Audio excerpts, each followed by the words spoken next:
Welcome to Echevarria Travel, where we deliver all destinations from pole to pole. Whether it's tickets to a local event, a group bus trip, air travel for families, or cruises, we are here to lighten the load and take the stress out of planning your trip. We offer excellent travel packages for everyone, and we specialize in providing travel assistance to the special needs and disabilities community. Echevarria Travel provides education and information on traveling with medical conditions and accessibility options in airports, on cruises, and in foreign countries. Before you give up on taking that dream trip because you have special needs that seem to make it too difficult, please contact us for a consultation first. Echevarria Travel's award-winning founder, Cheryl Echevarria, loves to travel and has personally overcome the challenges of traveling with blindness and special medical needs. Call us today at 631-456-5394 for a free consultation about your trip and explore the world with Echevarria Travel. Yay, okay.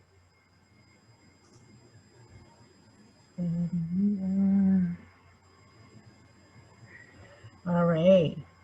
Good morning, everybody. Welcome to Talk Travel with Cheryl. And today I will be speaking shortly with the Vice President of Sales and Trade Marketing of Cunard North America. But before I do that, I wanted to remind all of you that travel is now open, especially to Mexico and the Caribbean. Um, some things have changed with Jamaica entering the country, and many of the other island countries as well do not do the home testing with Pixel. They want the labs from the hospital and for the doctors, and depending on which island you're visiting, we will let you know which lab they use. Also, today announced that the island of Hawaii may be pushing back after October 1st, unless availability will be there because a lot of the hotels and resorts are going to be furloughed due to the low tourism over there right now. As we all know, it's a 14-day quarantine on top of your vacation time. So if you're looking to go to Hawaii at this time, I would recommend holding off and waiting until 2021 when we're a little back to normal. But going to Mexico, you don't need a COVID test. They will check you at the airports and all that. And almost 90% of the Caribbean islands are open. Same with Tahiti, Fiji, Bora Bora. You've seen me posting about that on Instagram and Facebook. We have some great events going on. So without further ado, I'm going to be bringing on Mr. Steve Smotry. Like I said, he's the Vice President of Sales and Trade Marketing for Cunard North America. And that's the Queen Mary and Queen Elizabeth ships, the very classic luxury liners. Steve oversees all sales and trade marketing functions. In his 19 years in the cruise industry, Steve has led teams in various areas such as market planning, revenue management, and shore excursions before coming over to sales. Steve is passionate about sharing the brand story of Cunard, and Steve says heritage brands are rare and unique, which I totally agree whatsoever with that. And Cunard sits in a class all of its own. Cunard has been an innovator in cruise space and luxury travel. True luxury is in embodiment of history, craftsman, attention to detail, and rarity. Without further ado, Mr. Steve Smotry. Welcome, Steve, to Talk Hi, Travel with Cheryl. Cheryl. Thank you so much for the introduction, and great to join you this morning. Oh, thank you so much, and I appreciate you getting up early. I know you're in California and 3 hours difference over there, but we Oh, totally appreciate it very much you my coming on pleasure. today and educating my clients um, on the Cunard brand and a little bit more of a luxury option than your Uh, typical mass market cruise line. So Definitely. Yeah, and Cunard I think is so special because it has been around so long. It is one of these rare heritage brands, 180 years. And if you think about it, any company that's been in business 180 years, that's pretty special and rare. And so, obviously there's so many great options in the cruise space today, but Cunard's a little bit special because it stands out because it's got this great history and we still kind of have some of those classic experiences from the golden age of cruising. So it's great brand to be representing for sure. exactly. And I before we came on the show, I was talking to Steve a little bit, and my taste and ancestry and all that it has been changing, and I love more of the classic lines of um, of Cunard versus some of the mass market ships that just seem to be growing and getting bigger, bigger, and bigger, and getting away from that classic feel of what cruising is meant to be or should be anyway. So, without further ado, do you have a presentation for us to Yeah, give so let my me go ahead and share clients? my screen. And I think you said that really well. It's like what cruising was kind of originally meant to be about. And so let me see if this will work here. And let me know when you can see that, Cheryl. It's coming up. Let's see. Yeah, we're all getting used to this virtual world, right? Oh, we are. We're started screen double click to enter nothing yet. It Yeah, said it's it's trying coming to up. share with us, and I did make you host, so There we go. There we go. I think we're almost there. there you go. Yes, 180 years. And let me see if I can put it in presentation mode, make it look even better. Can you see that? Certainly can. Yes, sir. Okay, excellent. So I'm gonna just, yeah, give you a little idea. So in this cruise space that you're talking about, Cheryl, we're relatively small. We only have 3 ships, but that is by design. We're not looking to keep growing and growing and growing our fleet, although we do have a new ship coming in a few years. But it's about really kind of cultivating and refining this Cunard experience that's been going on for so long. And so our legacy is, again, all this history. If you think about the history, and I know you're from New York originally, and I love that picture down there in the bottom center of the original Queen Mary going through past Manhattan. And it's all these famous ships that were part of Cunard's history. The original Queen Elizabeth, the Queen Elizabeth II, the Queen Mary, the Mauretania, all these firsts. Cunard was the first ship to have electricity, first one to have specialty dining. All this happened back kind of in this golden age between the 1920s and the 1960s. Famous people on board over the years. And today, we like to think that it's a very modern experience. It's very contemporary in a lot of ways, but it's some of those nice touches from the classic experience of the past. And so we say when you're on board, you're going to feel special, you're going to be inspired, and you're going to have a lot of freedom on board. And I think the special is this legacy again. All these famous people that have been on board over the years, and this is just a few famous faces that I think everybody will recognize. And that was the staple, that if you were famous and you were part of the who's who, you traveled on Cunard. And even today, we still get that. This is over the last 5 years, some of the famous people that have been on board Cunard. So it continues to happen, and it's interesting. And I think it's just, again, it's this legacy that people want to be part of. And kind of a fun thing along those lines is we had the very first world Hollywood premiere of a major motion picture, The Greatest Showman, was premiered on board Queen Mary 2.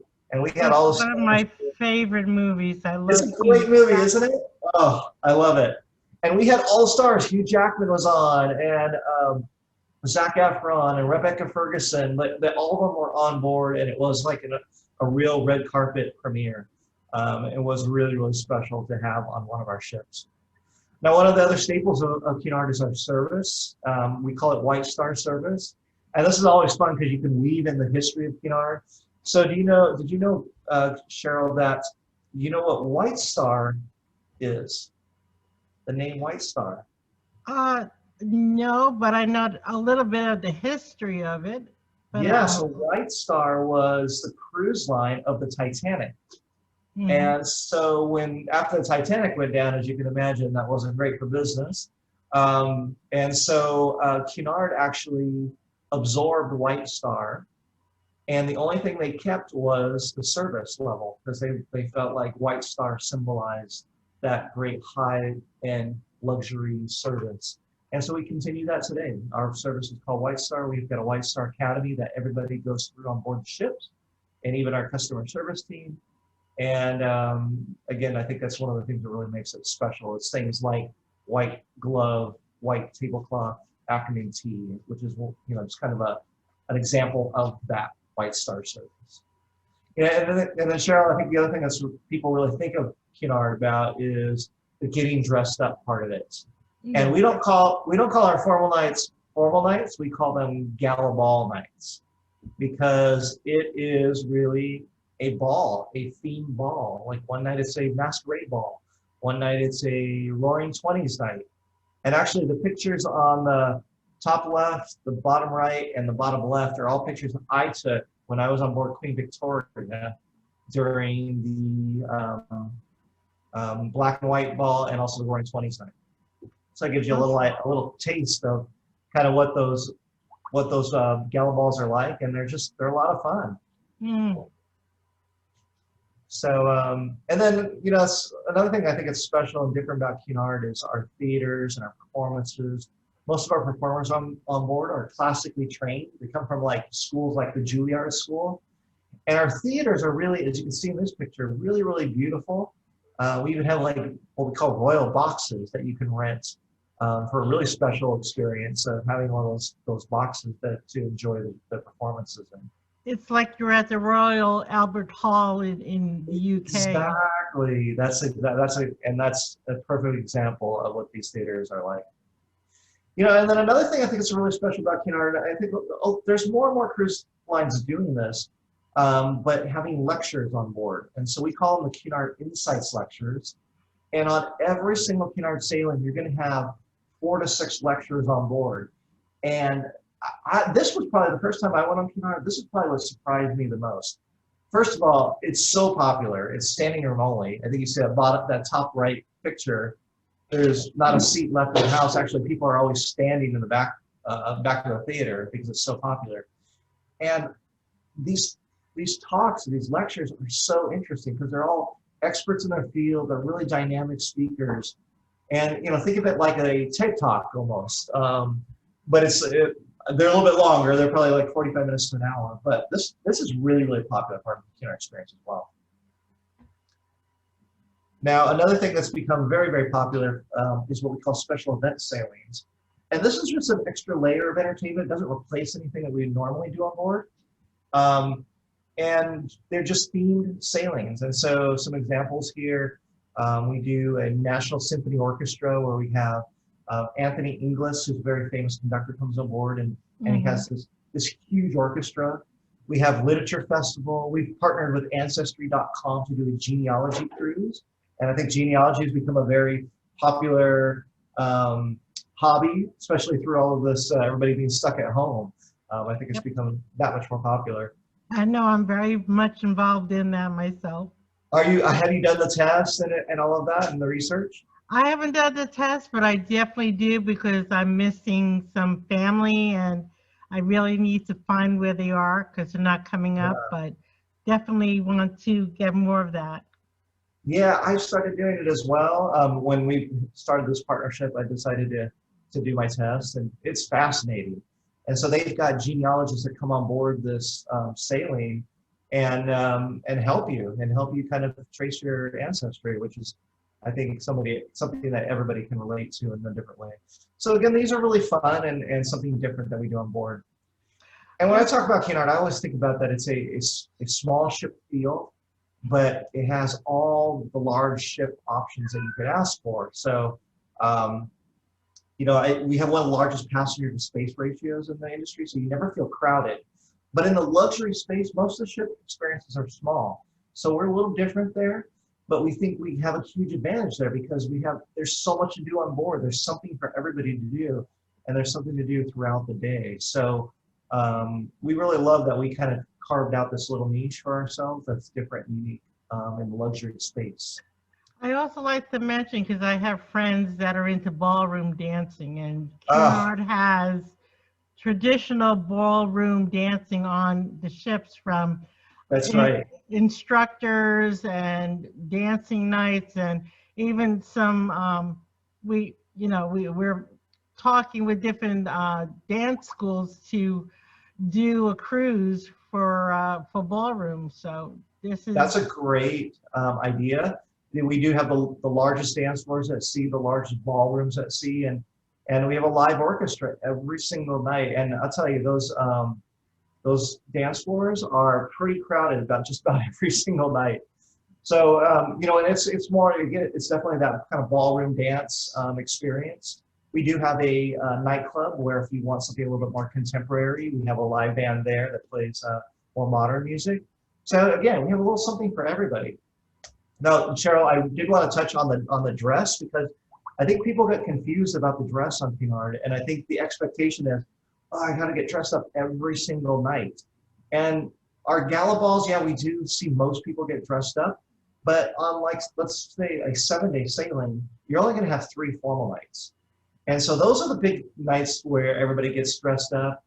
And I don't think everybody has to be that intimidated by it, because even though you will see a lot of like ball gowns and tuxedos, that's not really required. That picture on the right there is an example that you could just wear a nice little cocktail dress, and men just a dark suit and a tie, and you're fine. You fit right in. Now, all the other nights, it's a little bit more relaxed. These 3 folks right here is a good example of what we call smart attire evening. And so that's all the other evenings. We still require men to wear jackets, but no tie required, as you can see there. So much more relaxed on those evenings. And then finally, if you really don't want to get dressed up, if you just want to wear some jeans and a comfortable shirt and some sneakers, every single night we've got several venues that are casual all the time. So our pub, which is so much fun, great relaxed entertainment there. There's a pub dinner that you can do. There's a pub lunch you can do. There's all these venues here are casual every single evening. So you do have flexibility if you don't want to get dressed up, which is, I think, important to people, you know, especially luxury guests, that they want a little flexibility in there. True, very true. And I was just going to ask that, and thank you for bringing that up, because I'm sure people that are listening are like, I really don't like getting dressed up. I mean, my husband doesn't, but on special occasions he will. So, yeah. Okay. Well, this gives you, again, it gives you that flexibility. And I think, and I hear the stories all the time. You know, sometimes you'll get the one spouse who wants to get dressed up, the one that doesn't. So as long as they've got, I think, this in their mind that, okay, we don't really have to. The reality is, once they get on board, you've got to get caught up in the energy of those gala nights, and most people do want to participate in it. So I also want to mention we've got a brand new spa called Mariel. We've had a long relationship with Canning Ranch Spa. We feel like they are an expert, and we could create our own spa experience, but why not go to an expert who does this all the time and have them create a spa experience for us? And so they did that. Mariel means the phosphorescence of the ocean. So a lot of the treatments that we do are ocean inspired, which is really fun. And all the spa experiences you could ask for, relaxation rooms, and it goes beyond just the spa. It's also, we have a great fitness center that's Mariel themed, classes about wellness living. So it's really special, and people are really loving this new spa experience we have on board. And then the other thing on board I want to mention is, of course, we have the only kennels at sea. This is so popular. I think we live in a dog culture now, so people love to have the option to bring their They're four-legged friends, dogs and cats we accommodate. And I will say, Cheryl, this is so popular. We've got 24 kennels, and they sell out at least a year in advance. So if you do have if you would like to take your dog, this is only on transatlantic crossings on Queen Mary 2, but if you would like to do it, I highly suggest booking it a year to a year and a half in advance, because it is extremely popular on board. And you brought up Queen Mary too. She's the one that sails from New York over to Southampton. That's and right. A lot of people like taking the transatlantic for those that don't like to fly. Absolutely. And it's a great way to get over to Europe without having to fly over. You're exactly right, Cheryl. And we're the only ones that do regular transatlantic crossings. And as you mentioned, Queen Mary 2, she is the only ocean liner carrying passengers today. And it's a very different design in an ocean liner versus a cruise ship. She's made to be able to sail very smoothly in even rough weather. So there she is down there in the bottom right corner. She's got about 40% more steel than a typical cruise ship. And she sits very deep in the water. She's got special stabilizers, and all these things make her very stable in the water. So those transatlantic crossings are by far our most popular itinerary, and people just love doing it. And I think sometimes it's a little bit daunting when people think about 7 days at sea. What am I going to do with myself? There is so much to do on board that you'd be shocked at how fast the week flies by. It's really incredible. And Steve, being from New York myself, born and raised, I moved to Florida about 4 years ago, but I've cruised out of almost every single port here in the United States.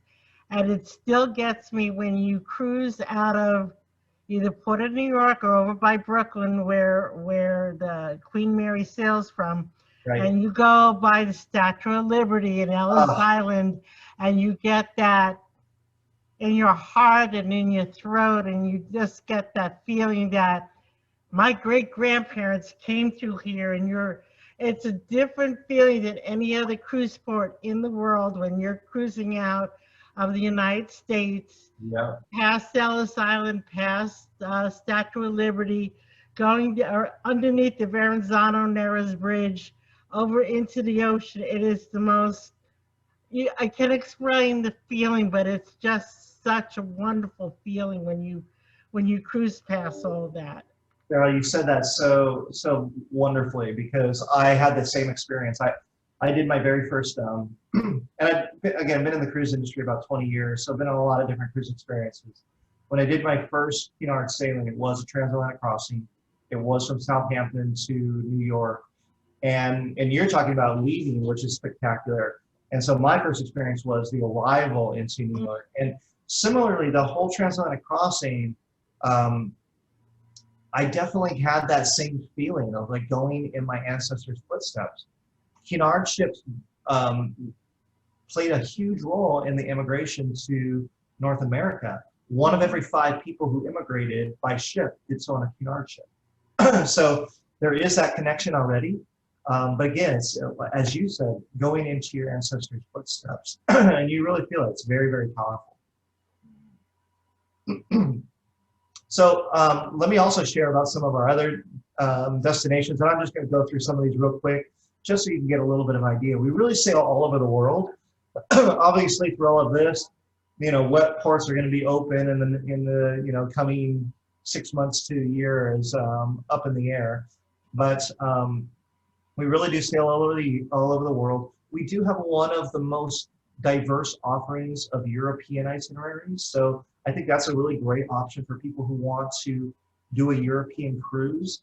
We do every part of Europe, and all those sailings are either round trip Southampton or in or out of Southampton. So I think for the air, it makes it very simple. So you can see this is a great example where you can do a full Mediterranean cruise, but do round trip air into Heathrow.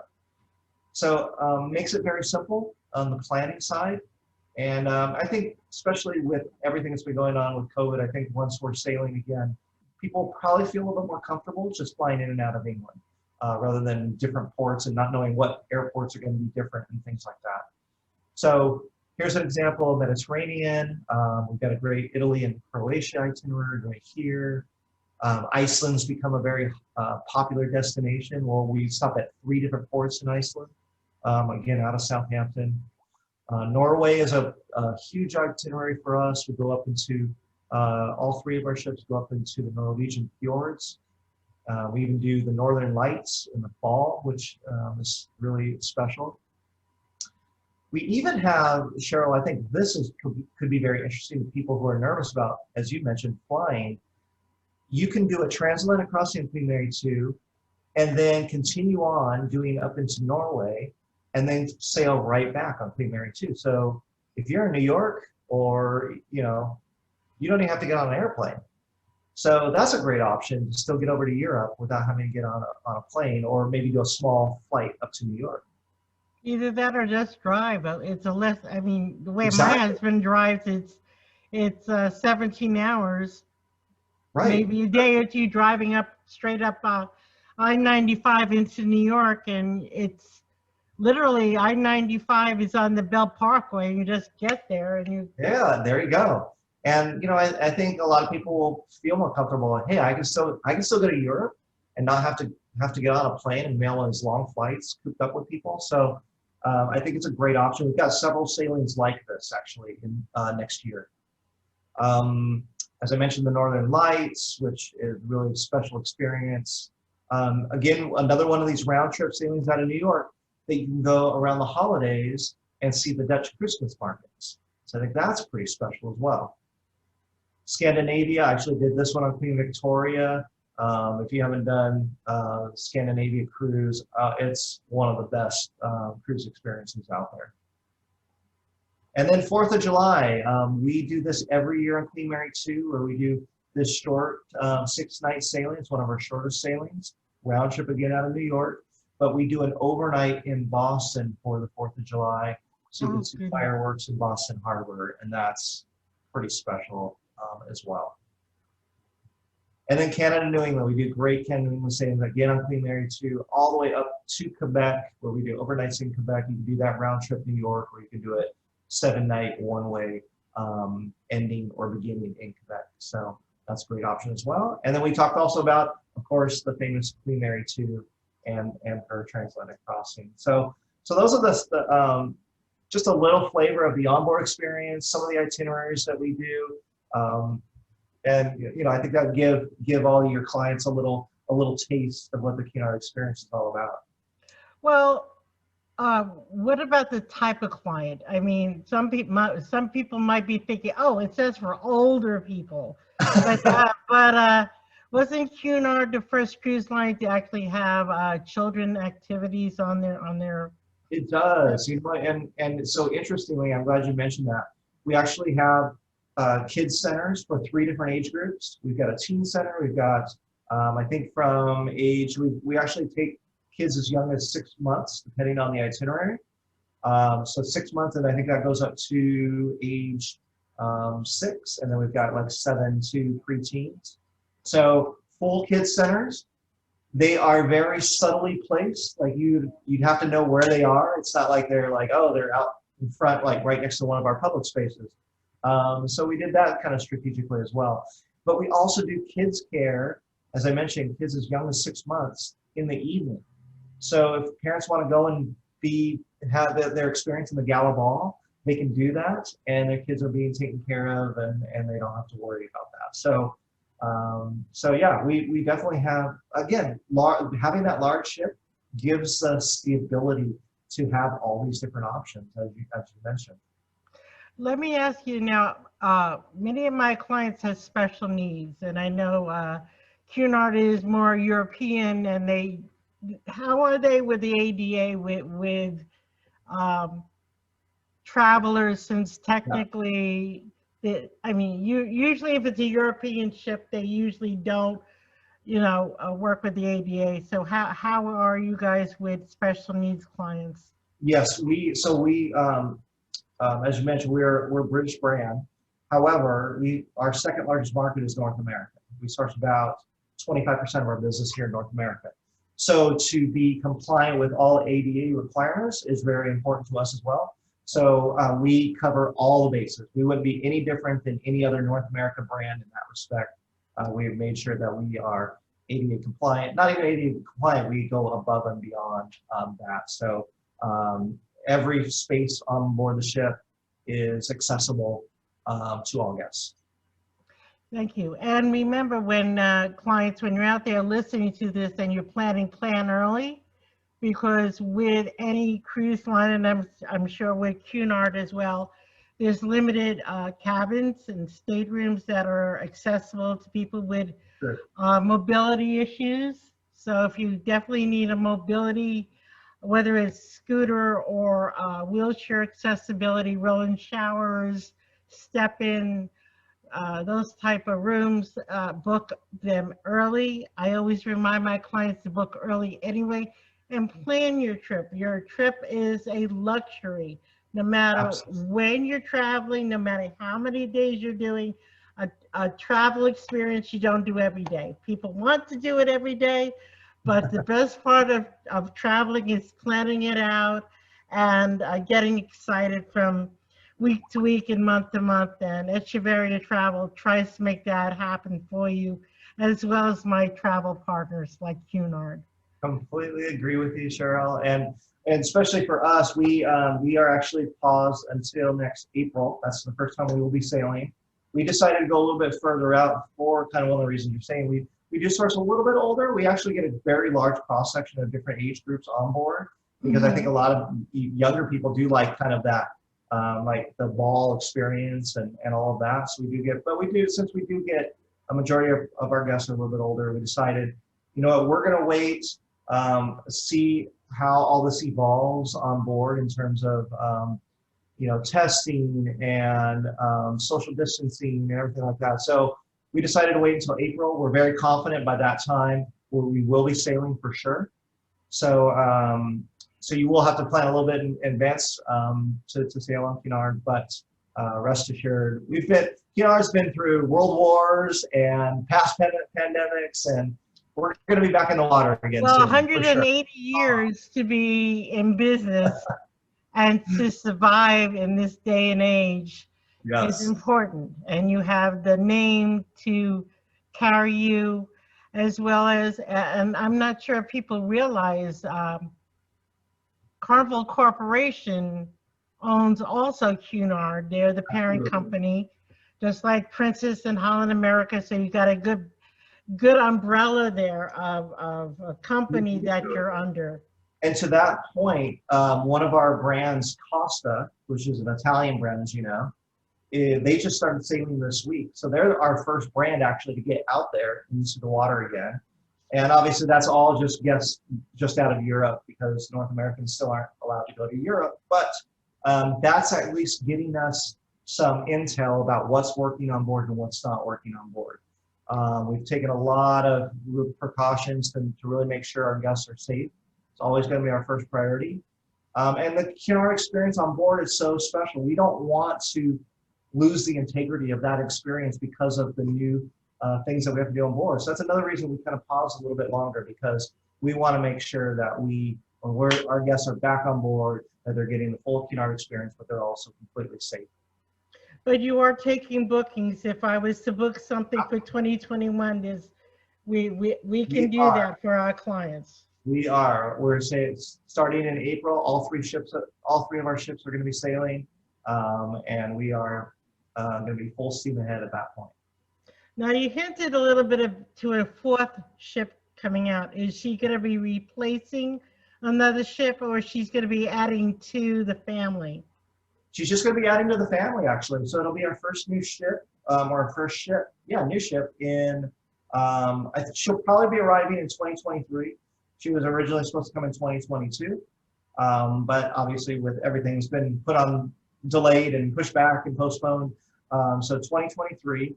So that'll be our first new ship in 13 years, since Queen Elizabeth came along, and but she won't be replacing one of our ships. We've got a pretty young fleet actually. Our oldest ship is Queen Mary II, and she was 2004. Mhm. Queen Victoria was in 2007, and then Elizabeth in 2010. So if you compare us, around the industry, we're actually one of the youngest fleets, especially in the luxury space. So we're excited though to have a new ship coming in 2023. Still don't have a name. That's what everybody asks me. What's it going to be called? Because our ship's names are very important, but still don't have a name. Everybody thinks I know, but I don't know. They haven't told me. Because they don't trust me or something. Oh goodness. So, do you guys have any safety protocols in place already, or are you still working on those things? Yeah, so we are, I think we're all hearing in general what we think it's going to be like, that there'll probably be testing at embarkation, that there's going to be, really, when you think about it, the cruise industry was already, I think, far ahead of any other vacation experience in terms of the cleaning protocols on board. I mean, we've got crews that are dedicated just cleaning the ship all the time anyway. I have to agree with that because, I mean, I love land. I love cruising. I like all things travel, but I have found myself not uh, being a traveler. Now, before Yeah. even being an agent, I found that the cruise lines were a lot cleaner than what you'd find at a hotel or resort because they're on top of it. They But you're are like on top of hand it. washing stations. There's always somebody, if you enter any public space, there's somebody there to give you hand sanitizer. So those things were already happening, but I think we're just going to be dialing it up to another level. Whether there's new filtration systems, like that's something that's being considered. The science is all evolving when it comes to COVID-19. I think everybody's still, being part of Carnival Corporation, we are talking to some of the leading epidemiologists and experts in that science on a daily basis. Our corporate team is. So, I think that gives us a great advantage because we are, as the science is evolving, as scientists are learning more, we're at the forefront and learning all of that. So we're taking that information. We are looking at what we're going to be doing on board. And again, that could be a new filtration system. There could definitely be some social distancing. So an example of that would be, maybe we don't sail at full capacity. Maybe we sail at 80%.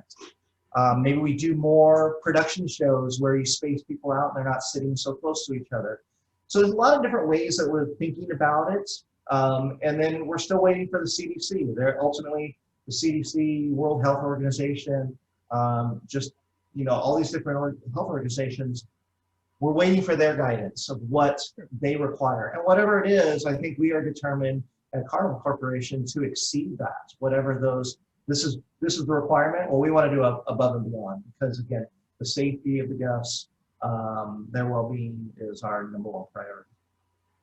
Awesome, awesome, awesome. Well, Steve, I want to thank you so much again for coming on today and talking with me and my clients. And we'll definitely be getting clients for Cunard, including my husband and myself getting on the ship. I would love to have you on board. I can't wait. I mean, if I was still in New York, I'd be probably down in Brooklyn and look.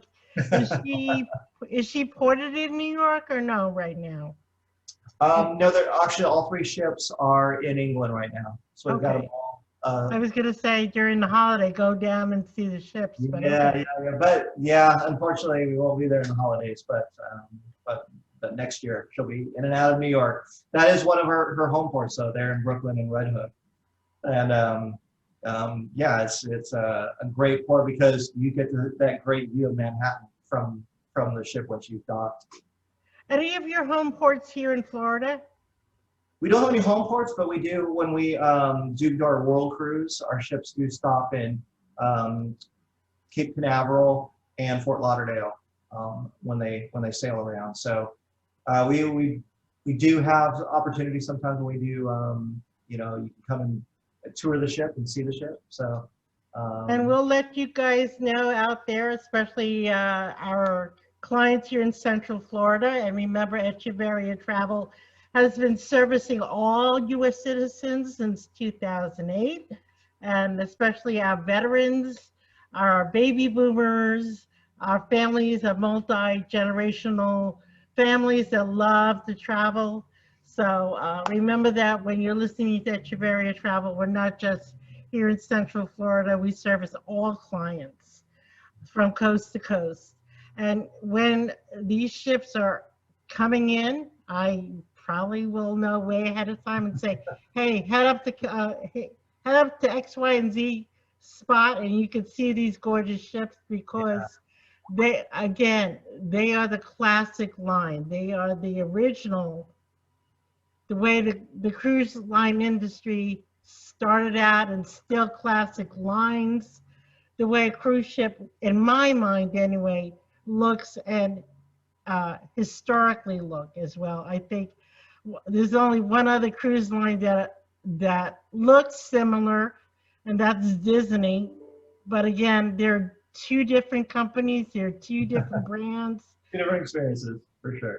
Exactly. I mean, they're not the same, but they have that classic line to them, and I think that's for me at least, and I know some of my clients that they have the option of having that versus other things out there. And remember, you're the client. We make sure you get what you want and what you're looking for. We just educate you, because an educated client is a better served client. That's right. Again, Steve, thank you for coming on today. We look forward to working with you more in the future, and have a great Labor Day. Thank you so much, Cheryl. Thanks for having me, and great chatting with you this morning. Take care.